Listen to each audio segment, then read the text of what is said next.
Good morning and welcome back to Mobility Matters. I'm your host, Javier Betancourt, Executive Director of the Citizens Independent Transportation Trust, or CITT for short. We're the quasi-independent agency of Miami-Dade County charged with overseeing your half-penny sales tax for transportation. You can learn more about us all the time at www.miamidade.gov/CITT. So we welcome to join our website, look at opportunities for volunteering as either a trust member or as a CITT ambassador, which we'll discuss a little more in a bit, and explore what we do. So one of the things we do, of course, is communicate what is happening with the half penny and what is happening in transportation throughout Miami-Dade County. And we look for different perspectives to talk about all those issues here on this podcast. But today is a special program. Today we have two very special people that are near and dear to the CITT. We have our two fall interns who are joining us today. Welcome to the program. Hi, good morning. Thank you for having us. So we have Priscilla Roche and we have Fernando Herrera Coronel. Did I say that correct? Fernando? Yeah, you say that correctly. I like all the R's. I get to roll my R's. Fernando Herrera Coronel. Yeah. So welcome to the program. Thank you for having us. Yeah, so how was your commute here today? I know you come from Broward County and you come from practically Naples. Yeah. It was good. I struggled a little bit on Sunset, but it's always like that. I mean, I should have known better, but we got here and I'm here with you guys today. You got here on time. On time. And you, how's the commute down from Broward at this time? It was really good, actually.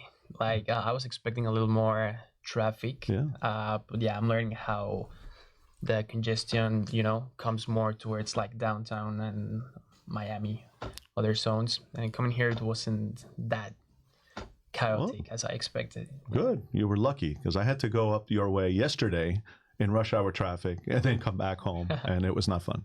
So like an hour and a half each way.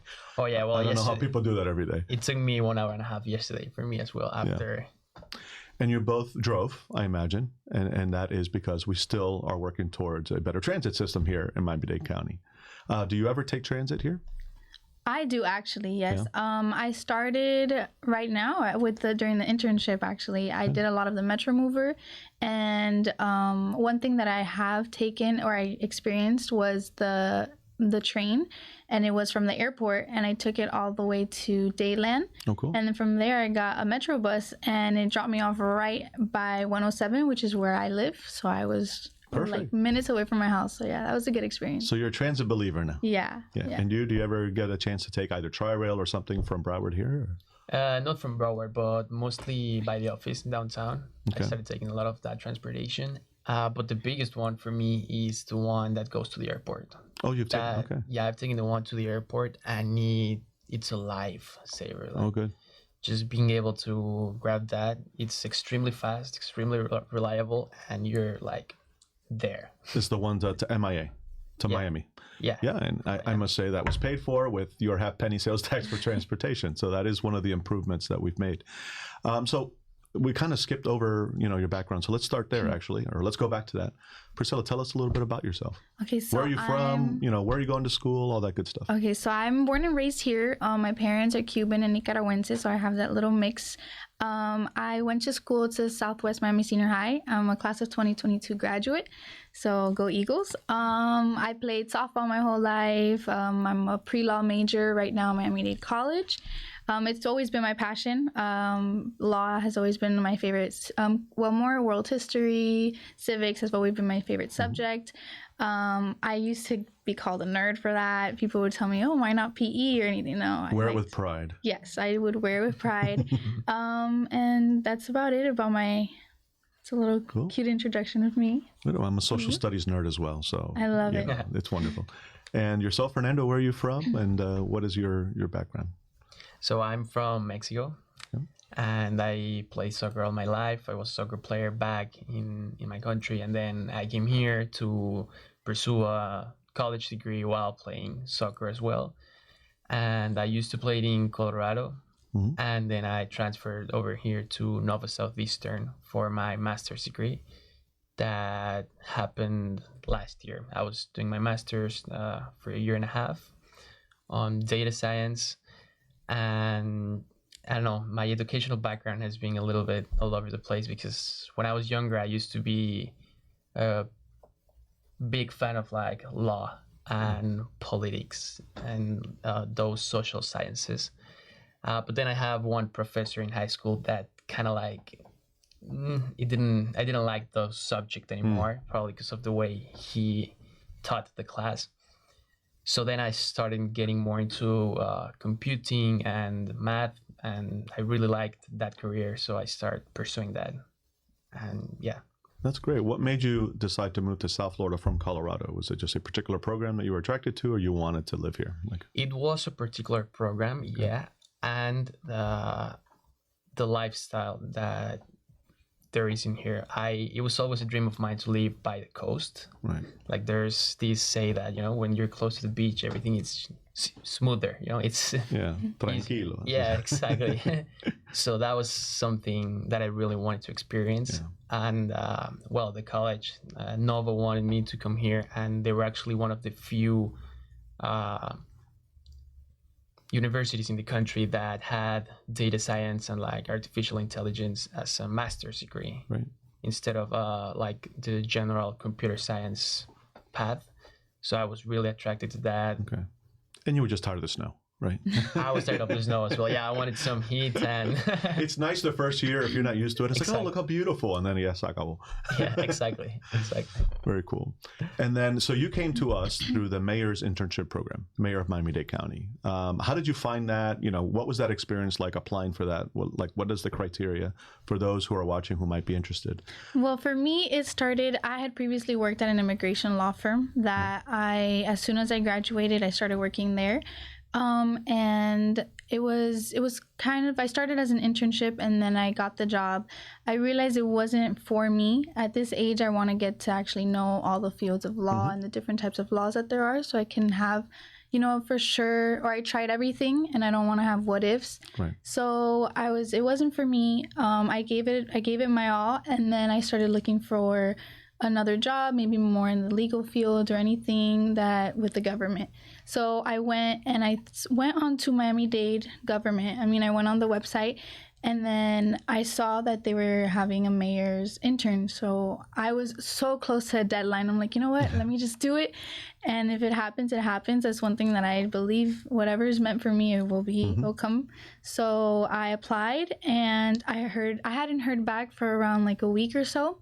And then they were looking for either 2 undergrads and then 2 grads. So I was an undergrad, and when I applied, I hadn't heard back from them. A week passed by, I heard back, and I made it to the second round. So then they interviewed me, and then I guess that interview was to better see where I would fit. Right. And then So you applied to the program, not to a specific job. Yeah, and then correct. they place you. Okay. Correct. So you got the interview as an intern. You don't know which department you're going to be yet. So then they interview you, and then by the end, that's when they tell you, okay, which one you better fit. And then they told me I was a community engagement intern, and I wasn't sure. I wasn't sure which department I was in until we were in person. We came in person to all the interns came. And then they told us that I was CITT. I had never heard of CITT before, but I was like, okay, it's a fun experience. And then that's when I met you guys, and then I got to better understand what you guys do on a day-to-day basis, and I was pretty impressed. It was something that I have never really seen. Right. Living here my whole life, I've never really heard of CITT. So hearing from you guys and seeing what you guys do on a day-to-day basis was really cool. Awesome. And you? What was your experience like going through that program? It was something similar, but I literally applied since they opened the position. I saw it posted in, I believe, Handshake. So I applied through that, and I remember it was early July, and I got an email back telling me that I was not going to hear from them in a month because they were going to wait until July August 3rd. For them to receive more candidates and see what the positioning was going to look like. And then I felt like they were not going to call me back because a month and a half happened. It was already August, and the dates that they told me didn't really match. But then at the end, the process was like super fast. They called me. We got the interview as well. I had a phone call first with one of them, and then we got the interview, and then from there, I think it was like 2-3 days after that, they called me, and they told me I was going to be with the CITT. And of course, you said, "What is the CITT?" So I imagine you also had not heard of us until then. Yeah, right? I haven't heard. That's okay. That's okay. That's why we're doing this program, to kind of get our name out there to some extent. So it sounds like it was a fairly smooth process and hopefully a good experience. And we'll talk about what you did at the CITT. But we should note that these are paid internships for those people who are interested. I think the mayor's office has 2 internship programs. One is unpaid, one is paid. This was paid, so that's nice. So for those who are interested, please, I guess just Google it. I don't know what the webpage is, but Google Miami-Dade County mayoral internship, and you should be able to find more information there. So you started with the CITT. You're in community engagement. You kind of came on board as research and data analytics, right? Yeah. So tell us what you've done over the last several weeks, right? Yeah. Yeah. So for me, it was really fun. Once we started, I first had a phone call with Monica. She told me a little bit of what Monica... Is our deputy director. Yes, There you Monica go. Sejas. Yes. She told me a little bit of what I was going to be doing, who I was going to be talking with. So it was Carla Damien, and then Cheryl. And we first started off with like a few community engagement or outreach, I guess, how can I call them? Events? Events, Yes. yeah. We would go to events, and then it was really fun. I liked being out in the community and kind of spreading the word. Like once I knew what CITT was all about, I was like, okay, I like what we're doing, and I would like other people to know. You became an evangelist for the CITT. Yes, so I would go to a lot of outreach events, and I also did a lot of the social media interactions, and I would take that data, and I would also put that into our spreadsheets just so we can have that for the packages that would come out weekly or bi-weekly. I'm not sure when they come out. And it was a lot of fun. I really liked doing that, and just working with you guys in general. Working with you guys was very fun. Yeah. Oh, thank you. Appreciate that. And what were you up to these past few weeks? So Months, I should say. The whole experience was just mind-blowing for me. How I got the job, and then I remember the first call with Monica, because in my offer letter, well, not the offer letter, like when they told me I was going to be working with the CITT, they told me that Kiran Mai was going to be my direct supervisor. Right. So then I received an email from Monica, and she was asking me if we can have a call later during the day. So we had like a 2-hour talk, just discussing what the CITT was and like all the money you guys managed for transportation. So for me it was like, wow, like I'm right now working I was working with a club at the time in Fort Lauderdale. It was like a soccer club, and they were new, so things were just like all over the place.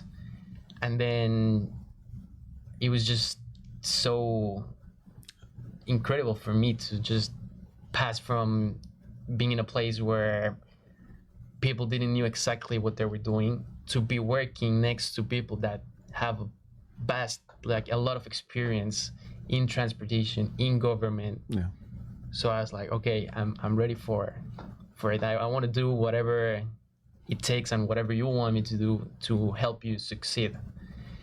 And the first projects that I got assigned was reading a lot about how to improve actually how the people perceived you, like how to put the word of what you do out there, with the Power BI, with the dashboard, how the money was spent. Right.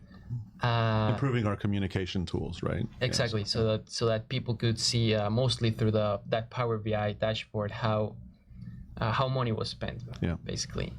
And from that I started helping Cheryl with the ambassadors program, creating the KPIs and just graphs with the data that you had, in which we can have a little insight of how the people feels with transportation, right?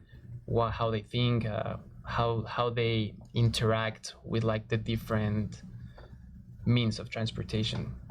And you both worked on those KPIs, those key performance indicators, right? So we get a lot of data, and what you help us put together Which is not easy. right. It is not. Yeah. There's a lot of data, and then how do you distill that into KPIs that help to guide us, in terms of what is going well, what isn't going well, and also just communicating a lot of that data to the public in a way that's user-friendly. So I want to thank you both for working on those, because it's made a huge difference. But I also know it's a lot of work. Yeah, people can be see a the little cute little tedious. graphs, Yeah, but there's a lot that goes into of that. things go into it after, before. And we were also, you guys also had allowed us to go to one of the chamber meetings, and being like there and seeing also like my graphs there as well, it's kind of like a good accomplishment. That's something that I felt like when I would go to the outreach events, and I would have with Carla, we would have like our stand, and just seeing people actually interested in it, it just showed that we made a difference. Sure. So that also meant a lot to me. And you also help to automate the process a bit, right? Using some coding knowledge that I still don't understand. So I try to like automate most of the things that we can to reduce, the amount of time we are looking into the data, so that you guys just can see the final what the final like answer is, and then make a decision, show it to the public, and do what you do best, which is an excellent communication. You and Monica, like, you do really good at that. So my graphs were just, that point for you to show the world and what you guys do. Right. Yeah. Well, thank you. You both bring amazingly positive attitudes, and you're go-getters, and so it's been a great experience having you at the CITT. So now, one of the things that we do a lot of in the office is eat. And so how many cakes would you say you had in your short time with us? How many birthdays have we had? How many events? Yeah. We just had some yesterday. We had a lot of cake. Yes. Every birthday gets a cake, every celebration. So, hopefully you didn't put on too much weight when you were with us. It's a danger. I want to say Mariana's, what was it? Pumpkin loaf. Yeah. That was great. It blew you away. Yeah. All right. Shout out to Mariana and her pumpkin orange loaf thing. I think she made brownies too. Those brownies were good too. The cinnamon. Yeah, we have some talented bakers. I'm not one of them. Yeah. So let's now talk about your general thoughts on Miami. I'm just curious. Outside of transportation, one of the issues I know we have in this community is affordable housing. That the housing has gotten so expensive that it's difficult to live here. Are you experiencing that as you think about where you want to live, where your next steps are, in your life? Are you looking at moving out, and can you afford to? Or are you looking to leave Miami because of that? I'm just curious as to what you're I come experiencing. from a Latin household, so my parents are So you're not allowed to leave. You're staying here as long as you can. They'll try to keep me there, which I'm very close to my family. I have a younger sister and an older brother, and we've just been tied to the hip since I can remember. So it would be hard for me to move. It's definitely something I want to do, or I would like to experience, maybe at least the 2 years that I have of my bachelor's to complete my bachelor's, maybe somewhere else.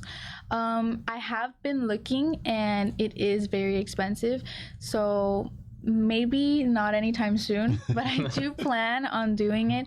I was looking maybe closer to Naples. I was just maybe moving a little bit away. Exactly. Practically there, but I will have a little bit of space to be myself, I guess. I mean, I think not every person should experience that, but I think they should have that little time to themselves to kind of like grow as a person. So yeah, I have tried, but it is very expensive, and financially, like, it's not something that I would be willing to do right now, because there is car payments, insurance, healthcare. There's a lot of things to take care of right now, and as you grow, that it comes, like, you have to take those into consideration. So I think I'm gonna try to stick it out as much as I can, and be there with my family. But yeah, I do plan on maybe sometime if it goes down a little bit more, then I'll probably leave. But as of right now, I can't right now. And are you working to stay here? I know you're on a work visa or student visa, and are you able to? Do you want to stay? What are your next plans? Yeah, I do want to stay, I mean, here, like, I do see myself being here for a long time. You like it here? I love it here. Yeah, I love it here. I think it's a tough say, but it's probably the best state for me. Okay. It is really expensive. Yes. And it's a hub in many things, like business wise, entertaining wise, sports wise. It has I think, like, a lot of focus in the last years. So that makes it a really interesting place. There's people from a lot of backgrounds, and a lot of Mexicans too. So you have your countrymen, that you can gather with to watch your favorite soccer games or something together with, right? Exactly. Yeah, I'm really big on sports, so I like cities that have big teams, to say it somehow. I'm really big on, like, entertainment as well, and here is like nowhere else. I love the beach. Yeah. So going to the beach, even on a weekday, maybe to see the sunset, for me, it's unbelievable. Yes. Housing wise, I mean, I hope to get a house someday. So I'm working towards that goal, which is, of course, it's expensive, and just overall the lifestyle in here, it's more expensive, but in the end, I think it's worth it. What do you pay sometimes? You get what you pay for. Yeah, exactly. You have that experience, and it's just. Oh, and the weather, by the way. For me, that's also huge. It's really nice today. Really nice today. Yeah, we call it the sunshine tax. It might cost a little more to live here, but that's a tax too for the lifestyle that you get in return, right? Yeah. So it's worth it. Yeah, exactly, for sure. If you could live anywhere else, I'm curious, where would it be? New York. New York. Wow, that was quick. I'm so sorry. New York. I have family in Jersey, and we go all the time. For Thanksgiving, we were up there. I got to see the Macy's parade front and center. Nice. And just walking around rainy the day. city. Yeah, it was raining. It was really bad. I got sick after, but it's okay. It wouldn't be New York exactly. It'd probably be more of Jersey City or like by Hoboken. That has been my favorite. I have my cousin, he lives by there, and just seeing the view from the outside, for me, it's peaceful. Like, you can see it's peaceful, but inside it's hectic. Right, it's crazy. And that's where I would move. It's the first time in my life I've ever heard someone say, I want to move to New Jersey. So I love it. But Jersey is really kind of coming into its own. It's essentially, an extension of New York City. Yeah, so and I've never left Miami in my life. Like, I've always lived here. If I don't recall, you moved to Wisconsin when you first came, right? To Colorado. Yeah, one of those states. So he had the experience outside of here, and that's something that I definitely want to try. Yeah. So, yeah. I don't want your parents to get mad at me, but I encourage you to do that, okay? That's the first you time. learn a lot about yourself and about life and the world by moving away. You could always come back. I came back. Yeah. I've never heard anyone say that they want to go to Jersey from here. Everybody's telling me she was that. actually showing me the pictures yesterday of where she wants to potentially go. I'm like, okay. I mean, it's actually it's a lovely place. It's just people like to make fun of Jersey for some reason. Yeah. And you, if you weren't in Miami or back home, where would you consider potentially moving to? I love the coast. I need to be in the coast. So you need a beach, you need warm weather. Yeah, probably maybe California. I would say California. Yeah. A little closer to home. Yeah, a little closer to home. I never asked. Where it's where in closer Mexico are you from? It's called Querétaro. It's like 3 hours north of Mexico City, so it's in the middle. It's closer. It's a closer flight from here. Really? Than from LA. Yeah. Oh, I wouldn't have thought that. Interesting. Yeah. So yeah, definitely beach. Definitely weather when I can. If it's summer, I know it's summer. Yeah. All right. If you guys had a magic wand and you could change one thing about Miami, what would it be? You can't give it too much thought because dead air is not good on television. Okay. So for me, if I had a magic wand, I would poke into every household just in Miami, so we can all have the same driving knowledge. Yes. So I feel like that's a great point. Exactly. Because we all come from many different places with our own driving culture, and it doesn't necessarily mix very well. Exactly. Yeah. That's what it is for me. Like the driving culture, everyone comes with their own. Some people come from places that it's totally different. Yeah. So then when you put everyone together, it can be a little tough. Yes. For me, especially when I first came, I was like, wow. Okay, I need to be careful. And then I invited some friends from Colorado, and they're actually from here. They're from Dallas. and they came here, and they were like, man, I don't know, can we stay with you right now, like for the night? I don't want to drive all the way back. Yeah, you could always see the tourists on the highway. The look on their face is one of terror. Yeah. Not sure what to do. Yeah, I would agree with him. The traffic as well. The traffic is something that it's kind of unbearable sometimes. Yeah. Yeah. And then you go to work around 9. You have to be up around like maybe 5, 6 to get out of the house on time. Especially coming from Kendall. It's pretty brutal. Yep, on the Dolphin Expressway, there's no moving. Once I get on it, that's my traffic. It says there, 35 minutes of traffic, all red, all red. I love how you guys brought the whole conversation back to mobility. That's wonderful. Well done. We've taught you well. Which is why it's so important, right? To increase and enhance transit and expand it out to where you live in Kendall and up north to Broward to connect the entire region, right? Yeah. So if you had a transit station nearby, you think you would take it to work? Oh, definitely. Yeah. And knowing that the government center has one right there, just get out and then I'm right at work. Yeah. Yeah, we can't complain. I mean, we work at a transit station, so that makes it pretty easy. Yeah. Yeah, me too, definitely. I would definitely use the train. I'm actually a big fan of trains. The first time I hobbied to a train was in New York. And it's definitely more efficient, like just moving in public transportation. You don't have to worry about, paying attention, driving small like places to drive through, the traffic. It definitely enhances your experience for tourists and as a local. Just like you're focusing on what you're gonna do rather on maybe sometime losing your thought on, driving.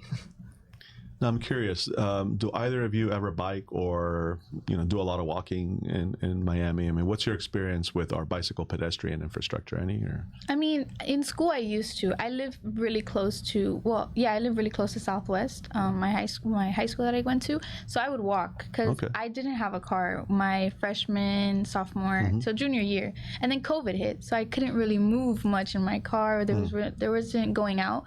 So those 3 years I would walk a lot. I didn't want to be a household of my parents, so if they were working or anything, I would just walk to my house. Oh, I hope my daughters are watching this. Don't be a hassle to your parents. I like that. So I would walk.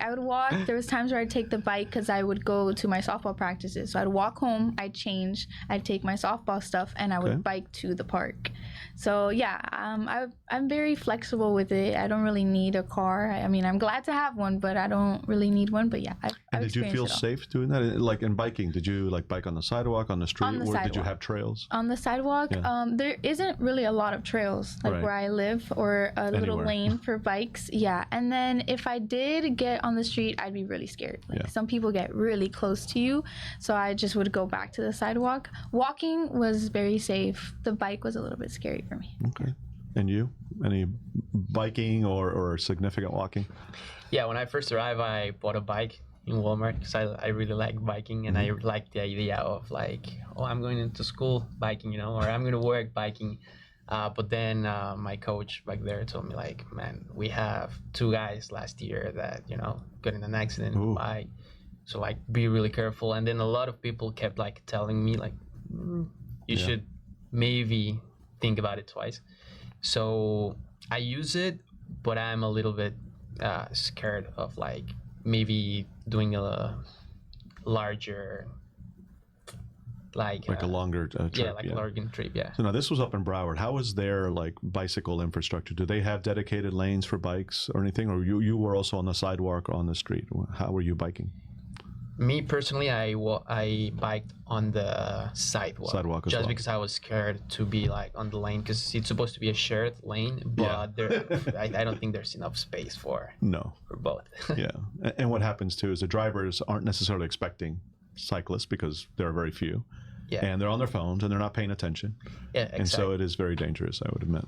Yeah, exactly. You have to be really like on top of it while you're driving and expect the driver to also be on top of it, like because accidents happen really fast. Yeah. So what do you guys enjoy doing for fun? I mean, I know you love sports, but in addition to soccer, in addition to softball, I mean, what are your recreational hobbies? I love to travel. I love to travel. If I'm not traveling, I'm also a youth coach for the T-ball.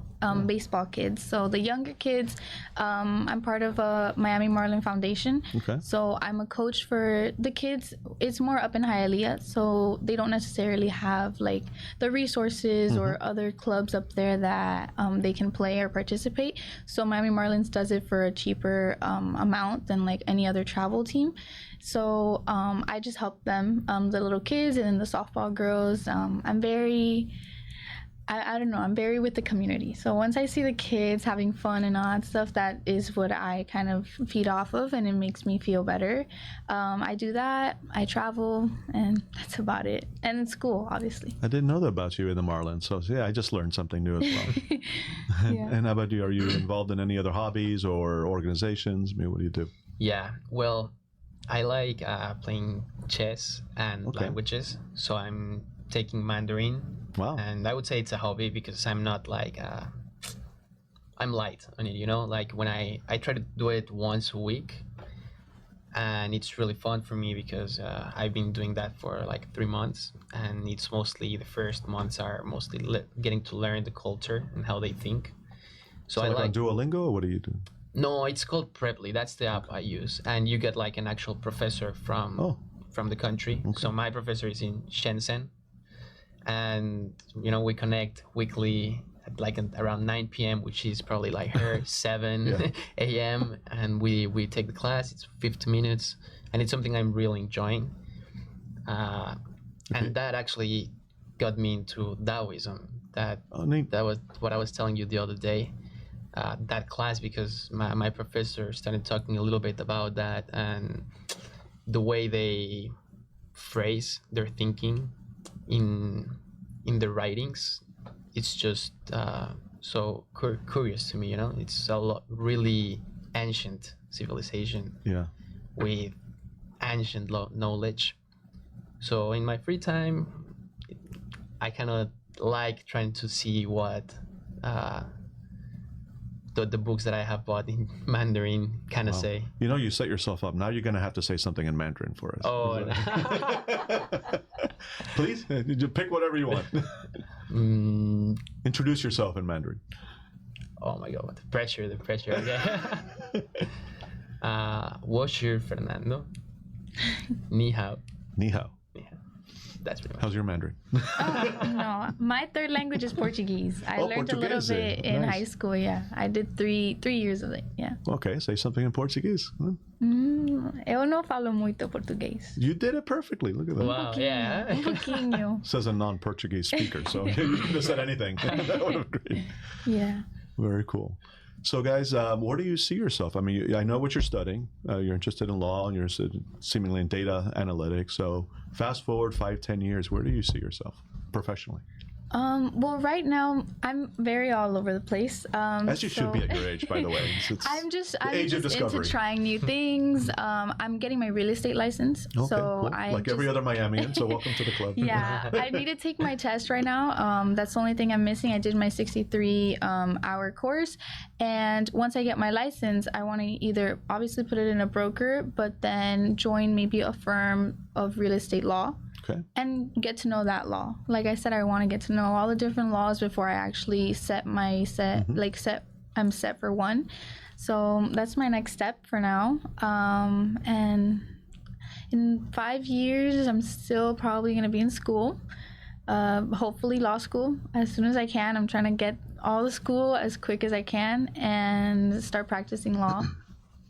So yeah, that's something. All right, you're committed to the law. Yeah, committed to law. I love it. Yeah. And yourself? Yeah, I feel something similar. I don't know exactly in which industry I'm gonna end up. I just know that I want to program and I want to do code on a large basis. I want to get into like artificial intelligence and machine learning, which is something I really enjoy. But I'm really flexible into which industry. You know, this was like my first experience in government, and I really liked it and I really enjoy it. So I don't know, I'm thinking maybe it could be a good career path, but it can be anything. I think I can end up, let's say, in like an engineering contractor, in like a sports club, in in Yeah, e-commerce. you could really do it anywhere, right? Because Yeah, every anywhere. industry is using data and analytics, and every industry, Needs law. needs law and lawyers, right? So you guys have chosen some very flexible professions to enter, so that's great. Yeah, I don't know. In the future, I would like to start something. I think this is a good place for it. It's the community provides a lot of help. Right, for like startups and startups, the ventures here in Miami. So it's something I'm looking forward to. By the way, I have a brand that it's called Fury Apparel, and they are like grip socks for different type of sports. That What? This is your own business? Yeah, this is my own business. Something else I learned today. Yeah. So, well, tell the good people watching where they can purchase these items for you. You can purchase the socks at www.furyapparel.shop. Can you spell that for 'em? FURY. Fury Apparel. Apparel, yeah. APPAREL. Okay, now I have to ask, how did you get into that? Like, what made you decide to create that product and start that business? So, as we were talking yesterday as well, I used to train in a synthetic grass field that it was like really, really bad. So we used to, in pre-season in Colorado, it's July, August, and the heat is just really intense. And where I used to live in Pueblo, it's like it's dry. It's almost like a desert. So it's killing your feet. And when you are off the beach, your feet is full of blisters, mostly because of the heat and the combination of like the friction between your foot and the cleat that it's sliding, because you're like sweating, so that friction creates blisters. So what I wanted to do was create like a special type of grip that follows the silhouette of the sole of the feet, that carries your body weight when you're running and doing like change of direction. So the whole idea is that when you put the socks and you put like your cleats or your shoes, you're locked in. So you're not moving, you reduce the friction. So then you have less blisters and you improve performance. So I worked for like a year and a half just testing the product, seeing different ways of connecting the cotton with the polyester, and then the size of everything. It has a little of contraction here going towards like the calf to help with the circulation as well. And then I gave it to athletes all over the country. Wow. But you figured out how to get them manufactured and how to set up the business and all that. So that's really impressive. Yeah, thank you. I am a little envious. I'm like, I wasn't doing things like that at your age, I have to tell you. So what do they say? Necessity is the mother of invention. So you had a problem, you developed a solution, you created a product, and now feet all over the world are going to be saved because of that. That's great. Let's see. Have you invented anything, Priscilla? I have not. There's still time.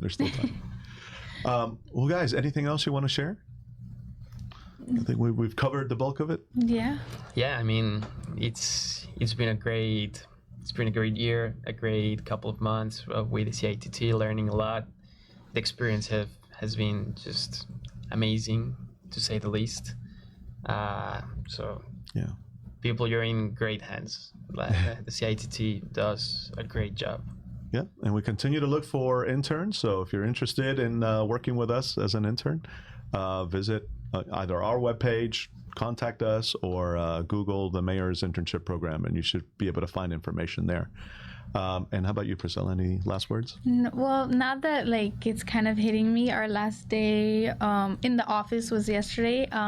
It was an honor working with you guys. I said bye to everybody else in the office, but it was a lot of fun. I did enjoy it. And if you guys are interested in an internship, like he said, you guys can go to the website. It's good. It's good for your resumes. If you guys are still in college and you guys are not in high school, but in college, it would be good for your future, and it does benefit you. And if nothing else, you're going to eat a lot of cake. Yeah. With that, we're going to end our program. Thank you both for being on the program today. I know this is nerve-wracking for a lot of people, but you did great. You're naturals. And thank you for all your work with us these past several months. Thank you. We for really having appreciate it. Thank you. Thank you. Thank you, and Thank good you luck with all your future endeavors. Okay? I'm going to buy a pair of those socks, by the way. I don't play soccer, but they sound pretty cool. Folks, that's all the time we have here on Mobility Matters. Thank you for joining us. We're here every other Thursday from 9 to 10 a.m. If you're interested in opportunities to serve either as an intern or perhaps a volunteer member of our trust, or a volunteer CITT ambassador, please visit our website for more information. You can find us at www.miamidade.gov/CITT. Finally, we want to thank our partners in this podcast, Miami's community newspapers, for producing the program. Hey, Rachel, great work, and for hosting us in this beautiful facility. With that, we'll see you next time. Thank you.